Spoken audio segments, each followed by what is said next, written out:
Day 49 of my 100 days fat loss journey.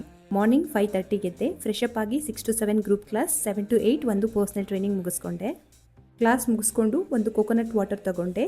ಬ್ರೇಕ್ಫಾಸ್ಟ್ನಲ್ಲಿ overnight oats. Day 49, ನನ್ನ body weight 72.3. ಇವತ್ತು ನಾನು complete back workout ಮಾಡಿಕೊಂಡೆ. Workout ಮುಂಚೆನೇ ನಾನು ವಾರ್ಮಪ್ ಎಲ್ಲ ಮುಗಿಸ್ಕೊಂಡಿದ್ದೆ. ತುಂಬ ಜನ ನನ್ನ ಗ್ರೂಪ್ ಕ್ಲಾಸ್ ಡೀಟೇಲ್ಸ್ ಕೇಳ್ತಾ ಇದ್ರಿ. ನನ್ನ ಗ್ರೂಪ್ ಕ್ಲಾಸ್ ಪ್ರೈಸ್ ಬಂದು 999, ವೀಕಲ್ಲಿ 4 ಡೇಸ್ ಇರುತ್ತೆ. ಇದು ಸ್ಟ್ರೆಂತ್ ಟ್ರೈನಿಂಗ್ ಕ್ಲಾಸ್ ಆಗಿರುತ್ತೆ. ವರ್ಕೌಟ್ ಎಲ್ಲ ಮುಗಿಸಿ ಸೆಲ್ಫೀಸ್ ತಗೊಂಡೆ. ಮನೆಗೆ ಬಂದು 1 ಸ್ಕೂಪ್ ವೇ ಪ್ರೋಟೀನ್ ತಗೊಂಡೆ. ಇವತ್ತು ಒಂದು ಸ್ಪೆಷಲ್ ಡೇ, ಹಾಗಾಗಿ ನಾವು ಲಂಚ್ನ ಹೊರಗಡೆ ಪ್ಲ್ಯಾನ್ ಮಾಡಿದ್ವಿ. ಹಾಗಂತ ನಾನು ನನ್ನ ಡಯಟ್ನ ಬ್ರೇಕ್ ಮಾಡಲಿಲ್ಲ.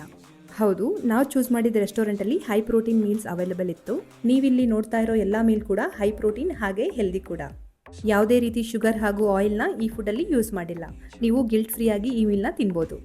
ಹಾಗೆ ಫುಡ್ ತುಂಬ ಚೆನ್ನಾಗಿತ್ತು. ತುಂಬ ಎಂಜಾಯ್ ಮಾಡ್ಕೊಂಡು ತಿಂದ್ವಿ. ಕೊನೆಯಲ್ಲಿ ಸೆಲ್ಫೀಸ್ ತೊಗೊಂಡು ಅಲ್ಲಿಂದ ಹೊರಟ್ವಿ. ಇದು ನನ್ನ dinner plate. Day 49 successfully completed. ನೀವು ಕೂಡ ಹೆಲ್ದಿ ವೇಯಲ್ಲಿ ಫ್ಯಾಟ್ ಲಾಸ್ ಮಾಡಬೇಕಂತಿದ್ರೆ ಪ್ಲೀಸ್ DM ಮಾಡಿ. Thank you. Eat healthy, stay healthy.